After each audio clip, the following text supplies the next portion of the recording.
Oke, bismillahirrahmanirrahim. Assalamualaikum warahmatullahi wabarakatuh. Bagaimana kabar adik-adik sekalian? Saya berharap kita semua dalam keadaan sehat walafiat. Salam hangat buat seluruh keluarga yang ada di rumah. Sampaikan bahwa tetap stay at home agar kita selalu dilindungi oleh Tuhan Yang Maha Kuasa, Sang Pencipta. Dia yang menciptakan hujan ini, dan semoga Dia pula yang mengangkat dan memberikan jalan keluar atas pandemi corona yang kita hadapi sekarang ini. Sebelum saya masuk ke materi, saya atas nama pribadi memohon maaf kepada adik-adik sekalian atas janji saya yang kemarin untuk membagikan video pembelajaran lantas selalu tertunda. Itu karena ada beberapa faktor yang mempengaruhi hal tersebut. Atas nama pribadi saya memohon maaf kepada adik-adik sekalian karena saya telah mengingkari janji saya, dan semoga kedepannya kita bisa lebih efektif lagi dalam pembelajaran. Baik adik-adik sekalian, pada pertemuan ini itu merupakan pertemuan yang keempat melalui pembelajaran online. Pertemuan yang lalu kita sudah melaksanakan evaluasi materi film. Saya berharap walaupun evaluasinya cuman dalam bentuk penugasan individual, tapi saya sangat berharap jangan melihat dari penilaian itu, tetapi saya melihat dari video yang Anda buat, cara Anda membuat materi, cara Anda mempresentasikannya. Saya berharap kuis itu dapat merupakan suatu aplikasi, dapat menjadi gambaran kepada adik-adik sekalian, pemahaman adik-adik mengenai materi sebelumnya, yaitu materi film. Saya berharap pandemi ini cepat berakhir karena saya sangat menginginkan untuk memberikan sedikit gambaran bagaimana sih kalau kita ingin membuat sediaan film. Saya sangat menginginkan hal itu, tetapi apa daya, kita hanya bisa berencana, tapi tetap yang menentukan Sang Pencipta. Inilah keadaan yang harus kita hadapi, inilah situasi yang melanda kita, tetapi ya kita tetap harus positif, kita tetap harus kuat, kita tetap harus bersandar kepada Sang Pencipta. Insya Allah kita akan melewati semua ini dengan baik. Baik adik-adik sekalian,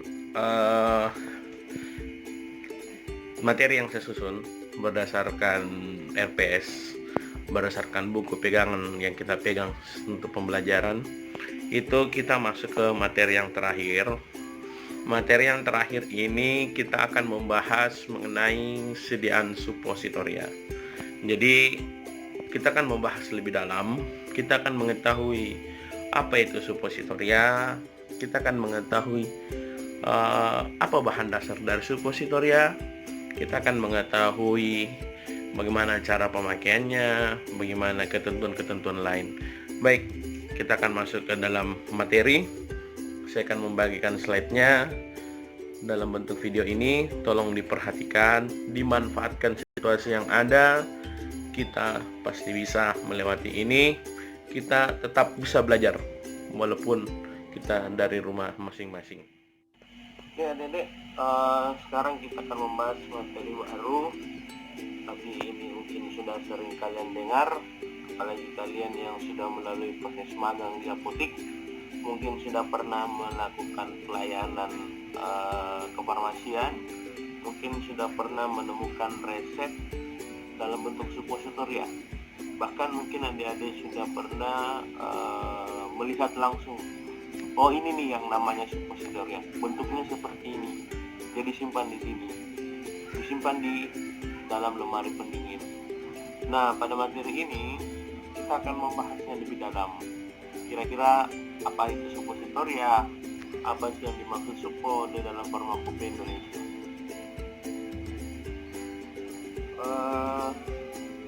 Di dalam ini kita lihat sama-sama, ini adalah suppositoria, di mana dia punya bentuk itu agak mirip-mirip torpedo, di mana ujungnya itu agak unci, itu supaya lebih memudahkan pasien, lebih memudahkan penderita apabila dia ingin menggunakan suppositoria itu. Jadi sudah dirancang produk farmasi oleh pabrik-pabrikan itu sudah merancang sedemikian rupa bagaimana kira-kiranya obat ini supaya nyaman digunakan oleh pasien, supaya mudah digunakan oleh pasien, sehingga sudah dimodifikasi sedemikian rupa lahirlah atau bentuknya seperti inilah. Dia mirip torpedo, ujungnya kunci. Itu adalah suppositoria. Di dalam Farmakope Indonesia edisi 4 didefinisikan bahwa suppositoria itu adalah sediaan padat dalam berbagai bobot dan bentuk yang diberikan melalui rektal, vagina, atau uretra. Umumnya meleleh, melunak, atau melarut pada suhu tubuh. Jadi adik-adik sekalian perlu menggarisbawahi bahwa suppositor ini bukan untuk obat minum. Jadi perlu kita pahami secara bersama bahwa suppositoria ini penggunaannya ternyata untuk obat luar.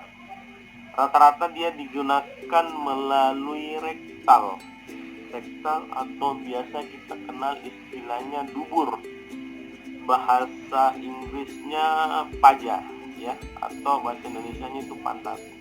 Jadi suppositoria rata-rata penggunanya untuk dimasukkan ke dalam rektal atau dubur. Bahkan sekarang juga sudah dirancang penggunaan suppositoria itu melalui vagina atau uretra. Vagina atau uretra itu biasanya untuk lebih kita pahami itu adalah saluran kencing. Jadi kalau orang yang mengalami saluran kencing, kita bayangkan obat ini dimasukkan ke dalam saluran kencing kita, sehingga diharapkan setelah dia masuk itu dia akan meleleh di dalam suhu tubuh, sehingga zat atau kandungan yang terdapat di dalam sediaan ini dia dapat terlepas setelah dia meleleh dan akan menyerap ke dalam pori-pori jaringan tubuh, sehingga dapat memberikan efek baik itu lokal maupun efek sistemik.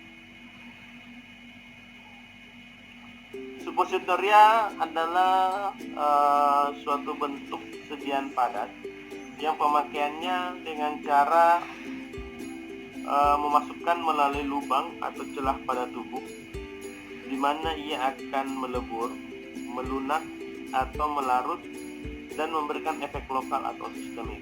Jadi selain bisa memberikan efek lokal, ternyata ada juga beberapa sediaan, beberapa pabrik-pabrik farmasi dia sudah merancang bagaimana suppositoria itu bisa memberikan efek secara sistemik atau secara menyeluruh, sehingga diharapkan ke depannya untuk penggunaan suppositoria bukan cuma lagi untuk lokal, tetapi dia sudah bisa memberikan efek yang sistemik atau menyeluruh. Ada lagi yang mengatakan bahwa umumnya suppositoria itu dimasukkan melalui rektum, rektal, vagina, kadang-kadang melalui saluran urin, dan itu sangat jarang untuk digunakan melalui telinga dan hidung. Jadi kita sudah tahu definisinya, kita sudah mengerti, sudah tahu bentuknya kayak bagaimana, kita sudah tahu penggunaannya di mana. Sekarang kita mau tahu suppositoria itu bobot dan ukurannya itu kayak bagaimana sih sebenarnya, realnya itu kayak gimana. Jadi bobot suppositoria itu bila tidak dinyatakan lain itu bobotnya adalah 3 gram ya. Saya minta maaf saya salah menyingkat satuan, jadi saya tekankan kembali sama adik-adik, untuk satuan gram itu tidak bisa dituliskan dalam GR, itu harus ditulis lengkap gram atau disingkat dengan G, atau sekali tidak ditulis itu untuk sediaan gram. Jadi saya minta maaf saya salah menyingkat. Jadi bobotnya itu rata-rata bila dia tidak nyatakan lain, itu rata-rata bobotnya itu adalah 3 gram. Jadi kita bayangkan seukurannya yang seperti ini, yang sebentuk torpedo ini, dia tidak boleh lebih dari 3 gram. Jadi dia punya alat cetak. Alat cetaknya itu sudah dirancang sedemikian rupa. Kita punya di laboratorium resep kita alat cetak suppositoria. Kalau saya tidak salah ingat, kita punya ada 3 atau 4 kita punya di lab. Semoga pandemi ini cepat berakhir. Saya berharap kita bisa membuat suppositori walaupun secara berkelompok. Ternyata 3 gram itu untuk dewasa.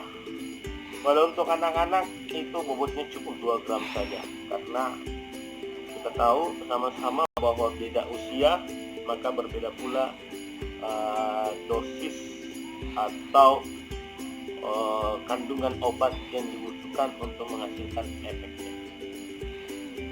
Biasanya suppositori rectum, jadi selain bobotnya yang diatur, kita sebagai orang farmasi itu dalam membuat suatu sediaan itu tidak bisa asal-asalan.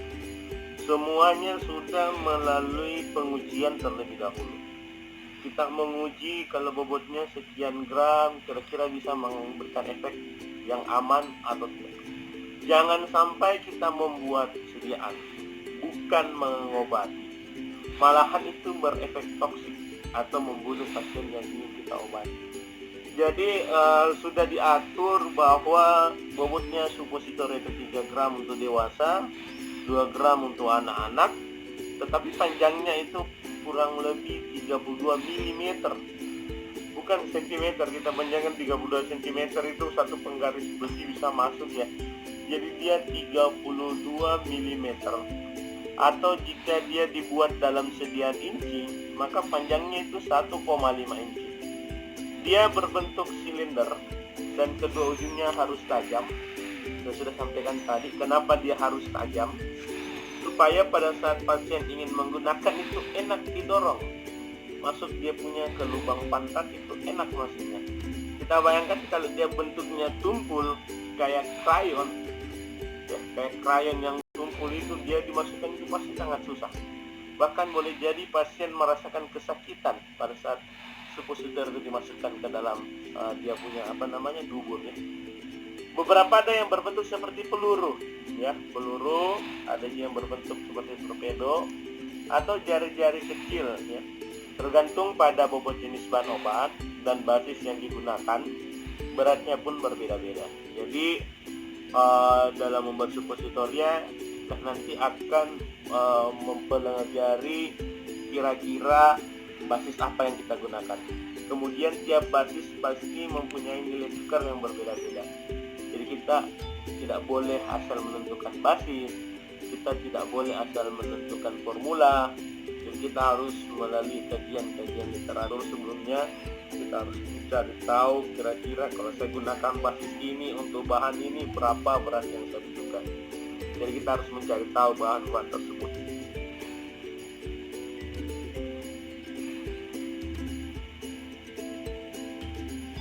Kemudian di dalam USP itu dia menetapkan, dia memberikan ketetapan bahwa untuk suppositori rectum itu beratnya 2 gram untuk orang dewasa. Basisnya rata-rata yang digunakan oleum kakao. Oleum kakao itu lemak coklat. Lemak coklat itu jangan kita berpikir coklat, dia warnanya coklat, dia tidak ya. Dia kayak warna-warna putih-putih pucat gitu. Itu ada kita punya di lab teaching. Nanti coba kita lihat kalau sudah masuk ke sekolah. Jadi USB dia menetapkan bahwa beratnya hanya 2 gram ya. Dan dia menentukan bahwa basis yang digunakan itu adalah oleum kakao. Sedangkan untuk anak bayi dan anak-anak, ukuran dan beratnya itu 1/2 dari ukuran dewasa. Jadi cukup 1 gram saja kalau suppo itu digunakan atau diperuntukkan untuk bayi dan anak-anak ya. Sementara untuk suppositoria vagina atau tesarium biasanya berbentuk bola lonjong. Nah, ini lagi karena kan dia punya lubang juga lain, sehingga bentuknya juga harus lain ya. Jadi dia rata-rata dibuat dalam bentuk bola lonjong atau seperti kerucut. Walaupun dia dimasukkan di tempat yang lain, tetapi ujungnya dia harus tetap kunci supaya enak didorong masuk ke dalam lubang ya. Beratnya itu dalam ketentuan USB untuk suppositoria vagina itu beratnya adalah 5 gram dengan menggunakan basis oleum kakao. Untuk aksi lokal, suppositori rektal yang dimaksudkan untuk kerja lokal itu kadang-kadang atau utamanya tujuannya untuk menghilangkan konstipasi dan wasir. Kita tahu apa itu konstipasi? Orang yang susah BAB ya. Orang yang susah BAB atau wasir, BIN, itu dia biasa rata-rata menggunakan suppositoria. Kenapa kira-kira? Karena di situ terjadi penyempitan, ya, terjadi penyempitan sehingga dia punya feses itu sulit untuk keluar. Makanya diberikan suppo supaya memberikan efek lokal di rektal dari pasien. Untuk kerja lokal itu suppo ini kadang-kadang biasanya mengandung anestetik lokal, ya, vasokonstriktor, astrigen, analgesik, dan dia juga kadang-kadang mengandung laksatif, ya. Laksatif, suppositoria glycerin. Sementara untuk suppositoria vaginal itu antiseptik, ya. Jadi wanita khususnya daerah-daerah kewanitaan itu rata-rata dia mengandung antiseptik untuk higienisnya wanita dan vaginitis, ya, serta kadang juga mengandung bahan-bahan yang lain. Kalau untuk suppositoria uretral itu biasanya untuk orang-orang yang sifilis dan sebagainya mengalami gangguan itu dia diberikan untuk antibakteri dan anestetik lokal, ya. Kemudian untuk aksi sistemik itu rektum sering digunakan sebagai tempat absorpsi secara sistemik. Vagina tidak sering digunakan untuk tujuan ini, ya. Jadi mohon kita pahami bersama. Jadi kalau misalnya kita mengharapkan efeknya itu secara sistemik, itu dianjurkan untuk pemberiannya melalui rektum atau rektal, karena di situ ada jaringan-jaringan yang bisa lebih bagus untuk mengantarkan obat tersebut. Sirkulasi vena dari rektum ada namanya vena homoroidal inferior dan tengah mengalir ke vena cava. Jadi alurnya seperti sudah dilakukan pengujian sebelumnya. Kira-kira kalau efeknya sama sistemik ini gimana? Jadi sudah diteliti bagaimana proses kerja dari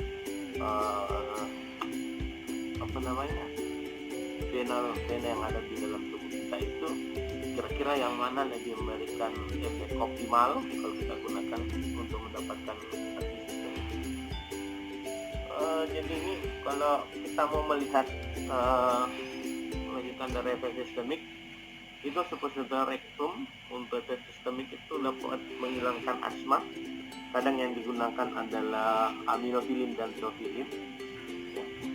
Kalau selain untuk asma, efek sistemik itu bisa menghilangkan rasa mual dan muntah, ya. Itu digunakan chlorpromazine dan bisa juga sebagai obat analgesik antipiretik, ya. Analgesik antipiretik itu bisa digunakan suppositoria yang bekerja secara sistemik, ya. Ini ada keuntungan pemakaian melalui rektum dibandingkan secara oral, ya. Jadi ada juga beberapa obat di luar sana, obat di pasaran yang penggunaannya itu oral, ya, penggunaannya oral yang dapat dia juga berhasil sebagai untuk mengobati konstipasi atau wasir. Tetapi kira-kira kenapa sih ini produsen farmasi kok bikin lagi suppositoria? Kenapa kira-kira? Nah, ternyata suppositoria memiliki beberapa keuntungan. Yang pertama, cocok untuk bahan obat yang dirusak oleh pH atau aktivitas enzim dari lambung dan usus. Jadi jelas, ya, karena kalau dia lewat rektum masuknya dalam bentuk suppo, dia tidak masuk lagi di lambung dan usus. Jadi obat yang biasanya kalau dia berkontak langsung dengan enzim yang ada dari lambung dan usus itu rusak, lebih aman kalau kita buat dalam bentuk suppositoria. Obat yang merangsang lambung dapat diberikan tanpa menimbulkan rangsangan, jelas, ya, karena dia tidak mengandung lambung pada saat penggunaan. Dapat menghindari first pass effect pada hati. Jelas, karena dia tidak masuk ke dalam hati, otomatis first pass effect-nya itu tidak terjadi lagi. Lebih aman untuk penggunaan suppositoria. Cocok digunakan untuk pasien yang tidak dapat menelan obat. Ya, itu keuntungannya lagi. Kira-kira kalau orang mau sekali minum BAB, dia sudah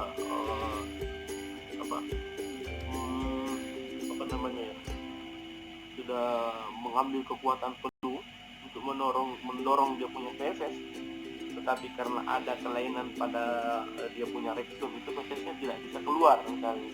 Akhirnya terjadi robekan di situ, terjadi pendarahan, akhirnya dia pingsan misalnya. Pada saat dia pingsan, dia tidak mungkin diberikan efek oral, tidak mungkin disuruh minum obat. Jadi caranya salah satunya kita berikan ke dalam dia punya rektal suppositoria, sehingga itu bisa menghentikan pendarahan, ya, menghentikan pendarahan, atau dia bisa mengurangi rasa sakit. Sebaiknya untuk pasien yang suka muntah, ya, karena dia juga merangsang asam lambung naik, itu aman.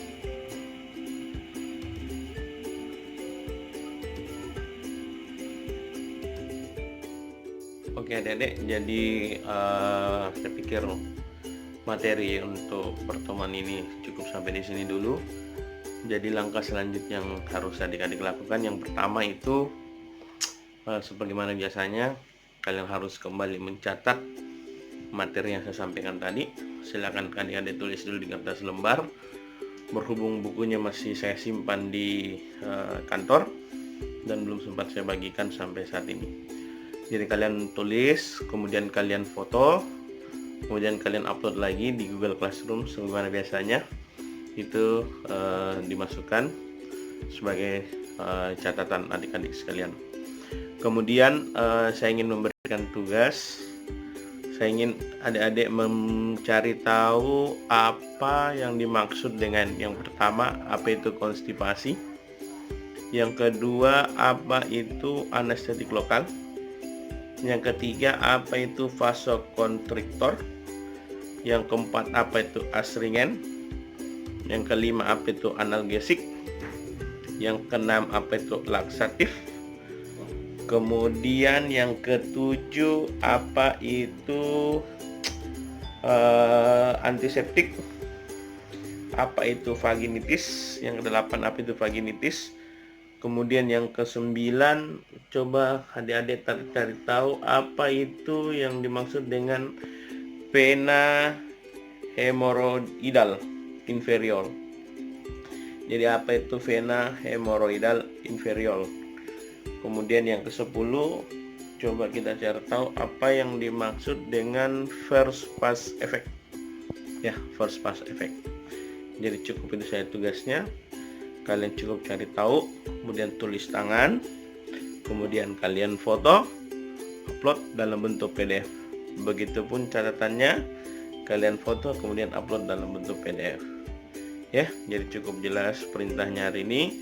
Adapun waktu pengerjaannya itu sampai dengan hari esok jam 10 pagi, ya, sampai jam 10 pagi akan dikerjakan dan diupload. Karena insya Allah besok kita akan bertemu di pertemuan yang kelima melalui daring ini. Kita akan bertemu melanjutkan pembahasan mengenai suppositoria dan merupakan pertemuan terakhir sebelum masuk bulan Ramadan, karena ada edaran bahwa satu minggu di minggu pertama bulan Ramadan, yaitu tanggal 24 sampai tanggal 30 April itu tidak ada pembelajaran baik melalui online, itu tidak dilaksanakan karena kalian diberikan libur selama puasa. Demikian dari saya, cukup sekian dulu. Nanti insya Allah kita lanjut besok dan saya akan absensi seperti bagaimana biasanya. Kita akan masuk di Zoom meeting pukul 13.00, dimulai lagi dari kelas 11D. Terima kasih. Assalamualaikum warahmatullahi wabarakatuh.